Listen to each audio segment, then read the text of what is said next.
प्यारे विद्यार्थियों, आज का हमारा विषय है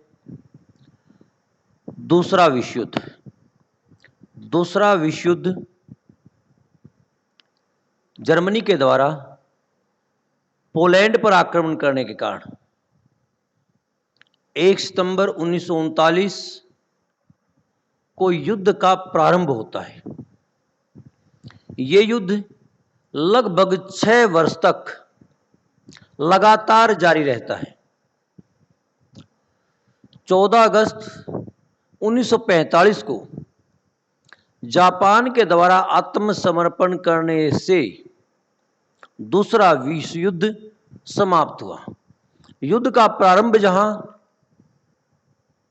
जर्मनी के द्वारा पोलैंड पर आक्रमण करने के कारण हुआ, वहीं हिरोशिमा और नागासाकी के ऊपर बम गिराने के बाद 6 अगस्त और 9 अगस्त 1945 को जापान के द्वारा 14 अगस्त 1945 को आत्मसमर्पण कर दिया गया। जापान के आत्मसमर्पण करते ही ये युद्ध बंद हो गया, समाप्त हो गया। प्रथम विश्व युद्ध की तुलना में दूसरा विश्व युद्ध अत्यधिक विनाशकारी सिद्ध हुआ। इस युद्ध के कारणों की अगर बात की जाए तो इसके अनगिनत कारण थे। रूढ़िवादी इतिहासकार जो है इसके लिए इसे नाजी युद्ध भी कहते हैं, इसे हिटलर का युद्ध कहते हैं। वो कहते हैं कि हिटलर के द्वारा इस युद्ध को प्रारंभ किया गया था। वहीं स्टालिन जो उस समय रूस के मुखिया थे, राष्ट्रपति थे वहां के, उन्होंने कहा था कि युद्ध का प्रमुख कारण पूंजीवाद है, क्योंकि रूस एक साम्यवादी देश था और उन्होंने पूंजीवाद से इस युद्ध को जोड़ने का प्रयत्न किया। अब बात आती है कि दूसरा विश्व युद्ध के कारण क्या रहे। जहां वर्साय की अपमानजनक संधि इसके लिए जिम्मेदार थी, जो कठोर संधि थी जिससे जर्मनी संतुष्ट नहीं था, एक थोपी गई संधि थी। वहीं जो है तानाशाहों का उदय, इंग्लैंड की तुष्टीकरण की नीति, शस्त्रों की होड़ लग जाना और जो यूरोप का शक्ति संतुलन बिगड़ जाना, राष्ट्रसंघ की असफलता इस युद्ध का प्रमुख कारणों में से एक रहा है। रूढ़िवादी इतिहासकारों में मतभेद है कि इसके कारण जो सब प्रमुख कारण थे, कारण क्या थे। रूढ़िवादी इतिहासकार इसके लिए पूर्णतः हिटलर को जिम्मेदार मानते हैं और इसे हिटलर युद्ध की संज्ञा देते हैं। दूसरी तरफ कुछ इतिहासकार कहते हैं कि यह युद्ध तात्कालिक परिस्थितियों की उपज था, देन था। यह किसी मस्तिष्क यानी किसी आदमी की उपज नहीं था। ये विचार टाइन भी ने दिए हैं। वहीं स्टालिन का संदर्भ जब आता है तो स्टालिन कहता है कि पूंजीवाद के विकास के कारण यह युद्ध प्रारंभ हुआ। कुछ विद्वान और खासकर जो है विद्वान रसेल ने कहा है, विद्वान रसेल इस युद्ध की जो का प्रारंभ या इस युद्ध के लिए एक प्रमुख कारण प्रतिशोध को मानते हैं।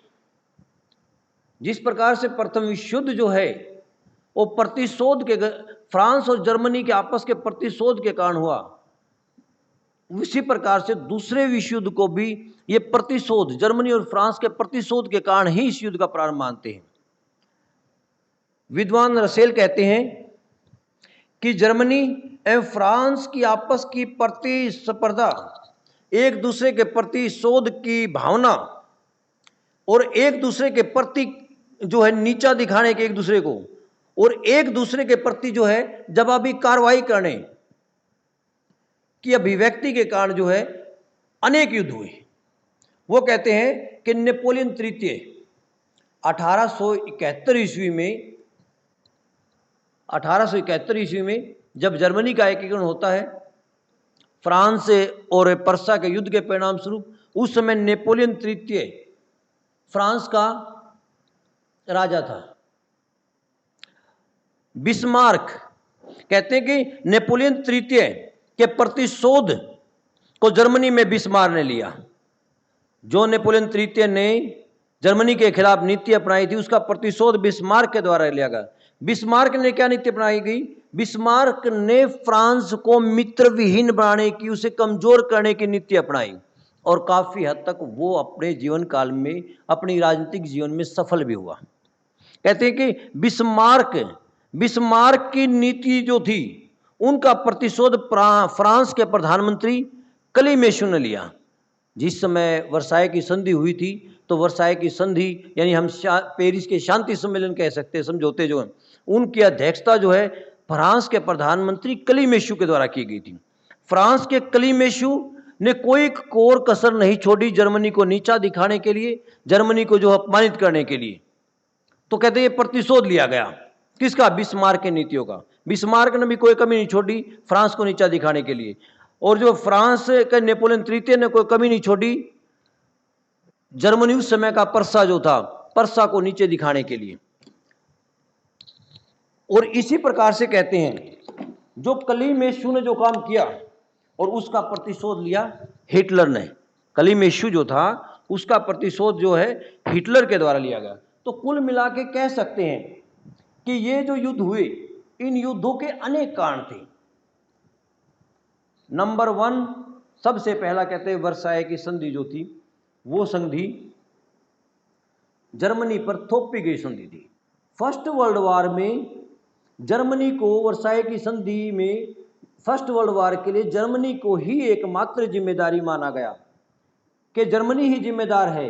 जर्मनी ने आत्मसमर्पण किया था, उसको आभास था कि जो है वुड्रो विल्सन के 14 सूत्री कार्यक्रम के आधार पर जो है संधि वार्ता की जाएगी, बराबरी के आधार पर की जाएगी, किसी प्रकार का जो है उसके साथ द्वेष नहीं रखा जाएगा, इस प्रकार का प्रयत्न उसका मानना था।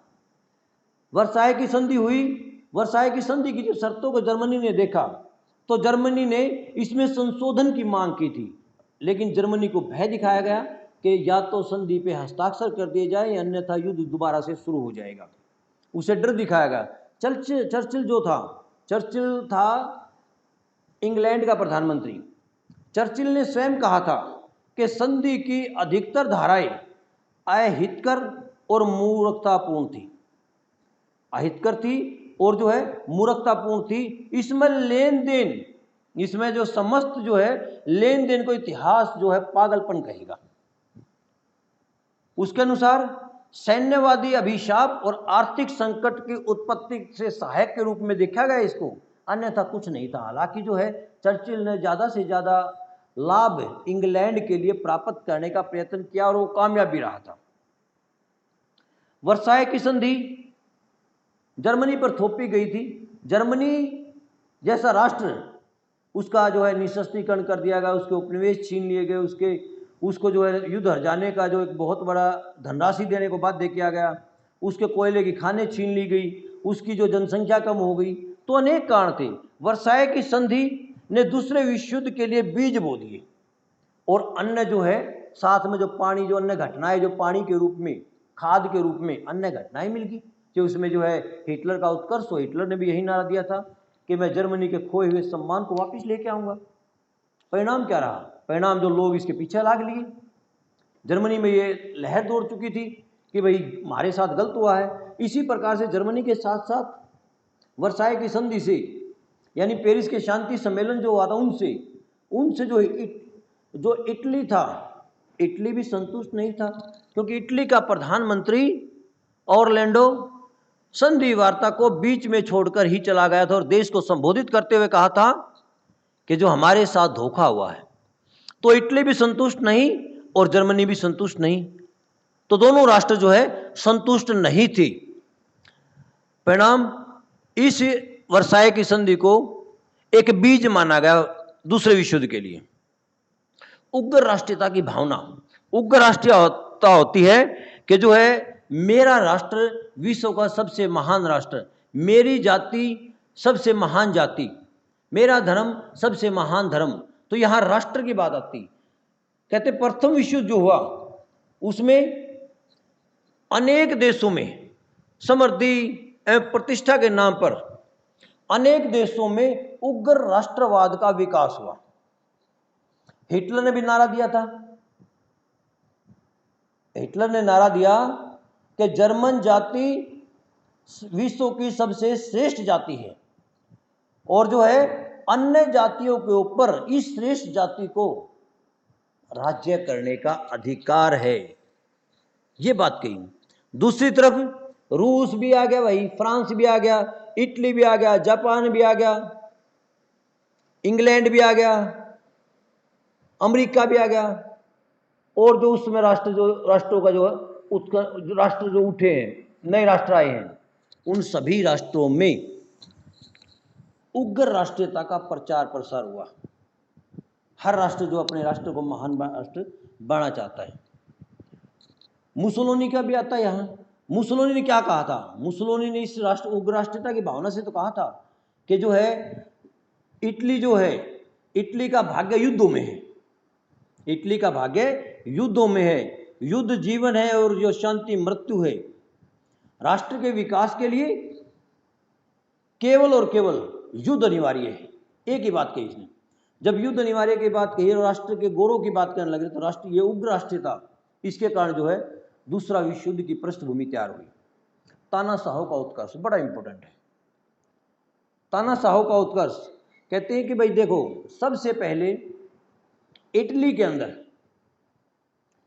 के अंदर गणतंत्रीय सरकार थी। उसके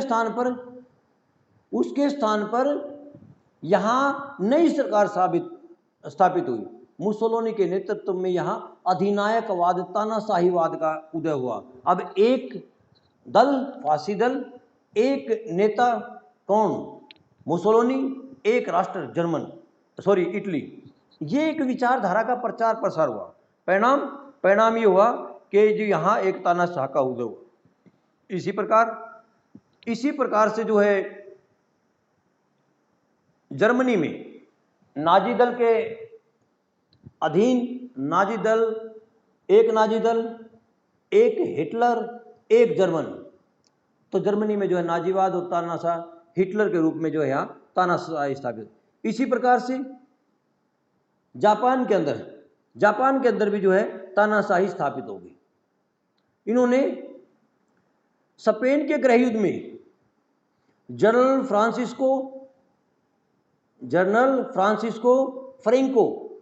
फ्रैंको भी कहते थे इसको, पूरा नाम है जनरल फ्रांसिस्को फ्रैंको की सहायता की, वहां भी एक तानाशाही स्थापित करवा दी। जर्मनी और इटली के सैनिकों ने, उनके हवाई जहाजों ने स्पेन के नगरों के ऊपर बम वर्षा की, जनरल फ्रैंको की सहायता की।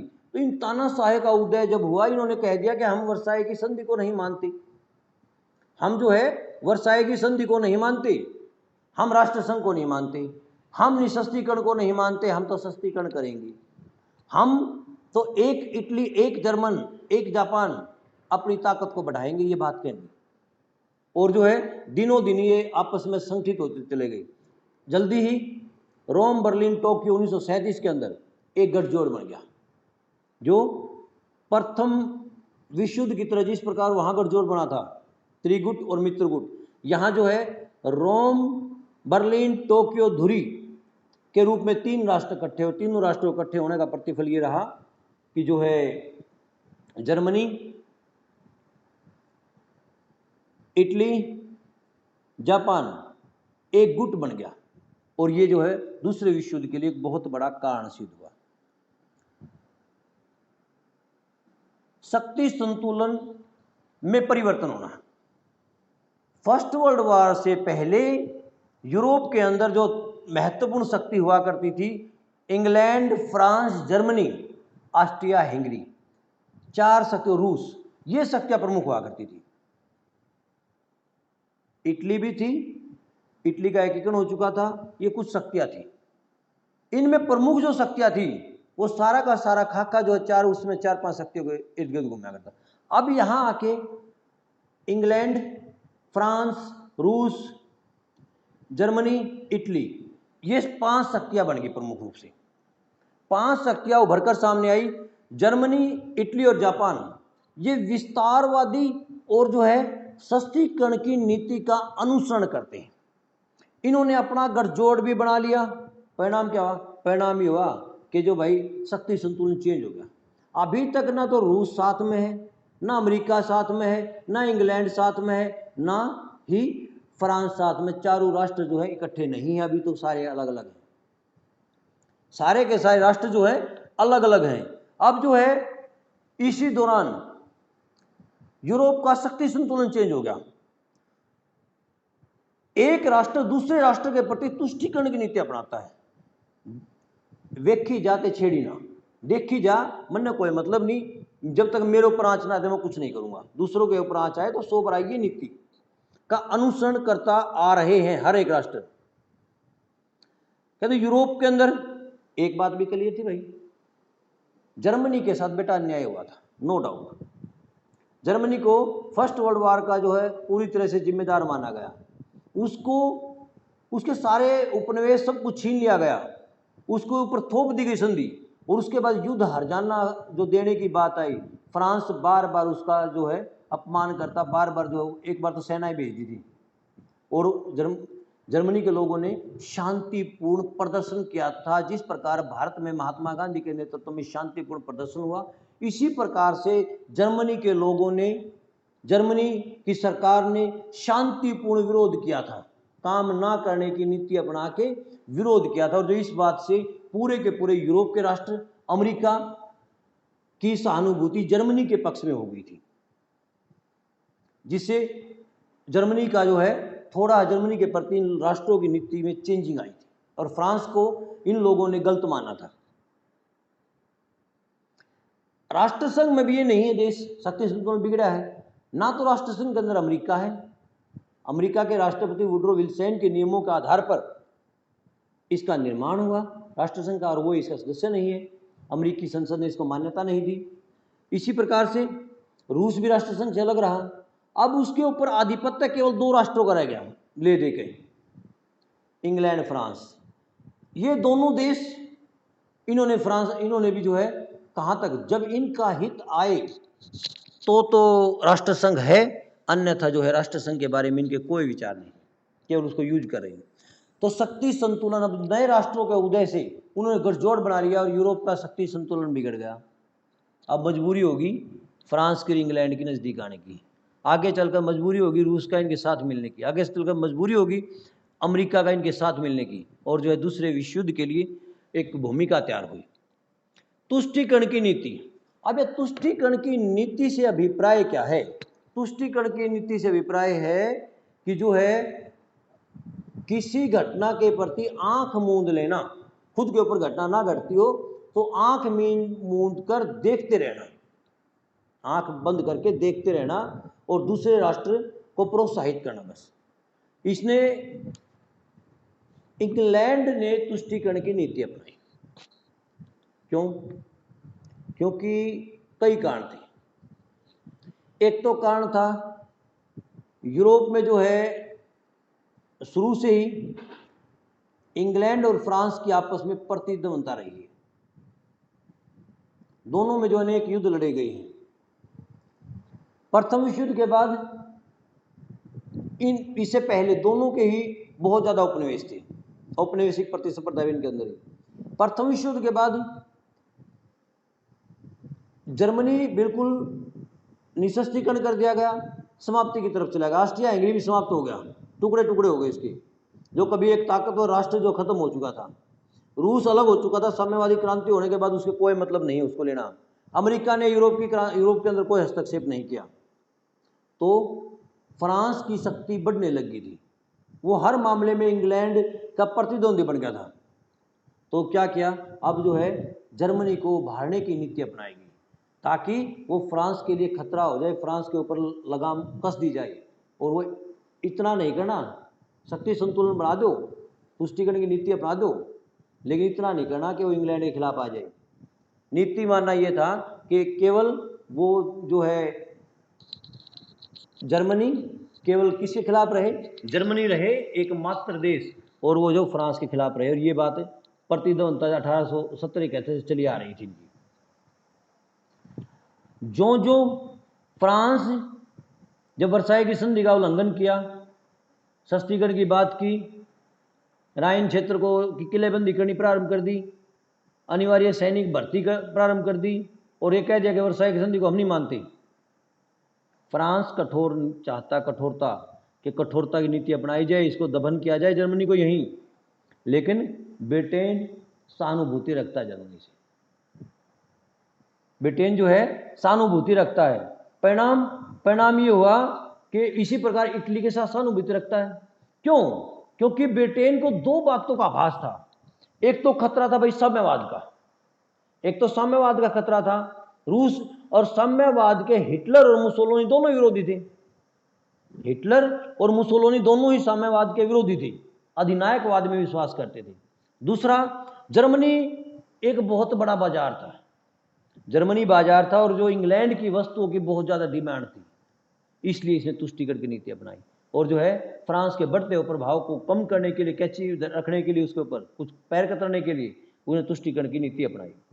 एक कारण और भी था, जापान के प्रति तुष्टिकरण की नीति क्यों अपनाई? इटली का सुनो पहले, भूमध्य सागर, क्योंकि समुद्री शक्ति था और भूमध्य सागर में इटली पड़ता था, तो मुसोलिनी से तुष्टिकरण मित्रता करके ये यहाँ सुरक्षित आवागमन संभव कर सकता था। और जापान के लिए क्यों भाई? दक्षिणी पूर्वी एशिया में यहाँ ब्रिटेन को मेन प्रतिद्वंद्विता दे रहा था अमेरिका, और अमेरिका इस क्षेत्र में ब्रिटेन को सैन्य सहयोग देने को तैयार नहीं था इस समय। अतः जो है मित्रता गाठी गई जापान के साथ, जो संबंध 1902 से चले आ रहे थे, और बढ़ावा दे दिया उनको। ये सारी नीति, तुष्टिकरण की नीति जो है व्यापारी के हितों को ध्यान में रखकर की गई थी, शक्ति संतुलन बढ़ाने के लिए की गई थी। और ये तुष्टिकरण की नीति से क्या हुआ कि इन राष्ट्रों का हौसला बढ़ गया। जापान ने मंचूरिया पर अटैक कर दिया, इटली ने इथियोपिया पर कर लिया, हिटलर ने वर्साई की संधि को समाप्त कर दिया, हिटलर ने अपने यहाँ जो है अस्त्र शस्त्र बनाने प्रारंभ कर दिए, हिटलर ने जो यहाँ ऑस्ट्रिया के पहला स्विट्जरलैंड को हड़पा, फिर ऑस्ट्रिया को हड़प लिया। हिटलर ने जो है अनेक जो देशों के साथ जो है अनेक संधियाँ कर ली, जो वर्साई की संधियाँ खुल्ला उल्लंघन था। तो कई बातें जो है इस प्रकार के राष्ट्रसंघ को छोड़ दिया। ये सारी बातें जो है तुष्टिकरण की नीति के तहत ही आती है, और जो दूसरे विश्व युद्ध के लिए बहुत बड़ा कारण से हथियार बंदी, ये बड़ा इंपॉर्टेंट हुआ। अब क्या है कि जो है जब नए तानाशाहों का उदय हुआ, शक्तिशाली राष्ट्र बन गए, अब क्या हुआ, अब सभी राष्ट्रों ने, चाहे इसमें अमेरिका हो, अमेरिका हथियार बेचता है, ब्रिटेन हथियार बनाता है, फ्रांस बनाता है, फ्रांस अपनी रक्षा के लिए कहता है, तो यहाँ हर एक दल ने, हर एक राष्ट्र ने अपना रक्षा बजट बढ़ा दिया, नए नए हथियार बनाने प्रारंभ कर दिए, अनिवार्य सैनिक भर्ती प्रारंभ कर दी गई। इसमें हर एक राष्ट्र की बात आती है, नौसेना, वायुसेना, अत्याधुनिक हथियार जो है बनाने प्रारंभ कर दिया। दूसरे विश्व युद्ध के लिए बड़ा कारण सिद्ध हुआ, क्योंकि हर राष्ट्र को घमंड हो गया, मेरे पे इतने हथियार है, मेरे पे इतने हथियार है। राष्ट्रसंघ कैसे करता? दूसरे विश्व युद्ध के लिए बहुत बड़ा कारण है राष्ट्रसंघ, जो वर्साई की संधि के बाद, जिसका वर्साई की संधि में ही इसकी उत्पत्ति निहित थी, वुड्रो विल्सन के 14 सूत्री कार्यक्रम में भी निहित थी, राष्ट्रसंघ बनाया गया। राष्ट्रसंघ असफल रहा जब मंचूरिया, पहली बात तो भाई सबका निःशस्त्रीकरण नहीं करवा पाया।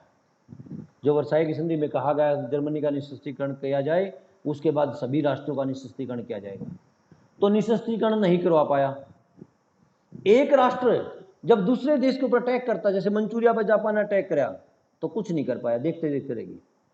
इथियोपिया पे जब अटैक किया इटली ने, कुछ नहीं कर पाया। ऑस्ट्रिया को हड़प लिया, कुछ नहीं कर पाया।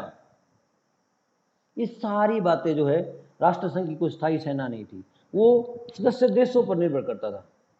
फ्रांस और इंग्लैंड इनको अपने हितों के लिए प्रयोग करते थे कि उनके हित आगे तो ठीक है, ना तो राष्ट्र संघ से कोई मतलब नहीं। राष्ट्र संघ असफल हो गया, रूस ने 22 में भाग नहीं लिया। दूसरी तरफ जो है इसके अंदर जो है अमेरिका तो इसका सदस्य बने ही नहीं। परिणाम राष्ट्र संघ की असफलता दूसरे विश्व युद्ध के लिए बहुत बड़ा कारण सिद्ध हुआ। निशस्त्रीकरण के प्रयास और वो प्रयास असफल होना। वर्साय की संधि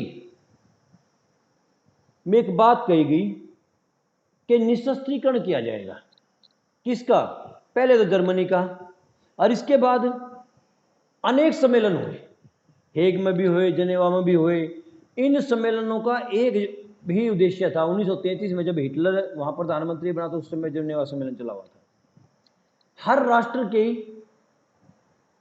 को निशस्त्रीकरण किया जाएगा, उनके हथियारों को कम किया जाएगा, जो होड़ लगी उसको कम किया जाएगा, लेकिन किसी भी प्रकार का निशस्त्रीकरण लागू नहीं करवाया जा सकता। हिटलर ने यह बात कहते हुए कि जो है केवल जर्मनी का निशस्त्रीकरण किया गया है, अतः हम राष्ट्र संघ को छोड़ रहे हैं, हम नहीं मानते निशस्त्रीकरण को, हम करेंगे सस्तीकरण।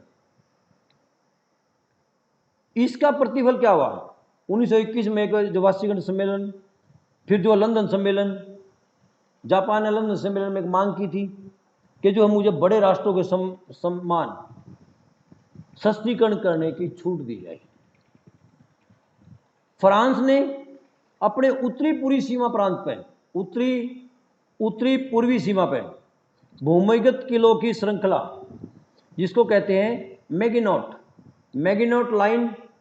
मैगिनोट लाइन बना ली। दूसरी तरफ जर्मनी ने इसी साइड, फ्रांस की साइड, सिगफ्रीड लाइन बनाई। सिगफ्रीड भूमिगत किलों की लाइन बना ली। हथियारों की निशस्त्रीकरण, जहां हथियार समाप्त करने चाहिए थे उनके स्थान पर हथियारों को बढ़ावा देना प्रारंभ हो गया। होड़ लग गई राष्ट्र में, और जो है ये प्रथम विश्व युद्ध, दूसरे विश्व युद्ध के लिए बहुत बड़ा कारण सिद्ध हुआ। प्रथम विश्व युद्ध भी होड़ भी यही कारण था, प्रथम विश्व युद्ध के लिए भी हथियारों की होड़ बहुत बड़ा कारण था। हिटलर की विदेश नीति, भाई हिटलर की विदेश नीति जो है कहते हैं कि दूसरे विश्व युद्ध के लिए बड़ा कारण थी। विदेश नीति में था कि जर्मनी को अपने खोए हुए सम्मान वापस लेना है, जर्मन भाषी लोगों के क्षेत्र को जीतकर वापस जर्मनी में मिलाना है, अपने खोए हुए उपनिवेश प्राप्त करना है, और नारा था कि जर्मन राष्ट्र, जर्मन जाति विश्व की सबसे श्रेष्ठ जाति है, जर्मन सबसे श्रेष्ठ देश है, अतः अन्य जातियों के ऊपर, अन्य देशों के ऊपर इसे अधिकार करने का जन्मसिद्ध अधिकार है। जिस प्रकार जो अपने यहाँ लोकमान्य तिलक के बारे में कहते हैं कि जो है स्वतंत्रता मेरा जन्मसिद्ध अधिकार है और मैं इसे लेके रहूँगा, ये नारा उनके द्वारा बताते दिया गया था। इसी प्रकार से ये भी यहाँ नारा ही था। हिटलर ने कहा था कि जर्मन राष्ट्र, जर्मन जाति विश्व की सबसे श्रेष्ठ जाति है, उसके गौरव को दोबारा लेके आएंगे। हिटलर ने ऑस्ट्रिया को हड़प लिया, पहले उसके जो क्षेत्र सुदेटलैंड को हड़पा, फिर ऑस्ट्रिया को हड़प लिया। इसी प्रकार से जो है उसने जो हिटलर ने वर्साय की संधि की धज्जियां उड़ा दी। इसी प्रकार से हिटलर के द्वारा स्पेन में जो है गृह युद्ध में डायरेक्ट रूप से भाग लिया गया। इसी प्रकार से जो है हिटलर ने पोलैंड के ऊपर अटैक करने की बात आती है। ये सारी बातें मिली जुली जितने भी प्रतिफल हुए, ये दूसरे विश्व युद्ध के लिए बहुत बड़ा कारण सिद्ध हुआ। युद्ध का तात्कालिक कारण, युद्ध का तात्कालिक कारण, अब जो है कहते हैं जर्मनी की शक्तियां दिनों दिन बढ़ती जा रही हैं, इटली की शक्तियां दिनों दिन बढ़ती जा रही है, प्रतिक्रियावादी शक्ति जो इकट्ठी होगी ध्रुवी राष्ट्र। इंग्लैंड ने अपना सस्तीकरण प्रारंभ कर दिया था, इंग्लैंड को आभास हो चुका था कि युद्ध होगा, कई सम्मेलन हुए, उन सम्मेलन में बात नहीं बढ़ी और हिटलर की शक्ति दिनों दिन बढ़ती चली गई। परिणाम फ्रांस और इंग्लैंड नजदीक आ गए दोबारा। फ्रांस और इंग्लैंड जो है दोनों नजदीक आए। अब जब फ्रांस और इंग्लैंड नजदीक आए, अब पोलैंड की तरफ, पोलैंड से डेंजिंग बंदरगाह मांगी। इंग्लैंड ने कहा कि अगर फ्रांस के ऊपर, अगर पोलैंड के ऊपर अटैक किया गया तो जर्मनी के खिलाफ युद्ध की घोषणा कर दी जाएगी। उस बात को ना देखते हुए 1 सितंबर 1939 ईस्वी को पोलैंड पर आक्रमण कर दिया गया। पोलैंड के ऊपर आक्रमण कर दिया गया और देखते देखते जो उस दूसरी साइड रूस ने अटैक कर दिया और देखते देखते पोलैंड को न बांट लिया। 3 सितंबर 1939 जर्मनी पर फ्रांस और ब्रिटेन और फ्रांस ने जर्मनी के खिलाफ युद्ध की घोषणा कर दी और देखते ही देखते बेटा दूसरा विश्व युद्ध जो है यहीं से प्रारंभ होगा और धीरे धीरे जो अनेक राष्ट्र इसके साथ मिलते चले गए। चाहे उसमें जो पर्ल हार्बर के ऊपर जो 1942 के अंदर आक्रमण किया गया हो जापान के द्वारा अमेरिका के ऊपर, चाहे रूस के ऊपर अटैक किया गया हो जर्मनी के द्वारा, ये सभी आक्रमण जो धीरे धीरे जो विश्व के देश और सभी महाद्वीपों के देश इसके अंदर शामिल होते चले गए और ये विश्व का सबसे विध्वंसकारी युद्ध साबित हुआ। इस युद्ध में जो है इटली, जर्मनी और जापान की पराजय हुई, लेकिन विश्व को झंझोर कर रख दिया। पहली बार परमाणु बमों का प्रयोग किया गया जिसका प्रतिफल ये रहा कि जो है विश्व इस बात से डरने लग गया कि भविष्य में जो इस प्रकार के युद्ध ना हो। इसमें लगभग जो कहते हैं 6 करोड़ व्यक्ति मारे गए और बहुत ज्यादा तादाद में घायल हुए। चलो भाई यहां तक बताओ कर लोगे तो ठीक है बेटा, ये टॉपिक हमारा समाप्त हुआ। अगला टॉपिक जो इसी में कौन कौन सी घटनाएं कौन से युद्ध रहे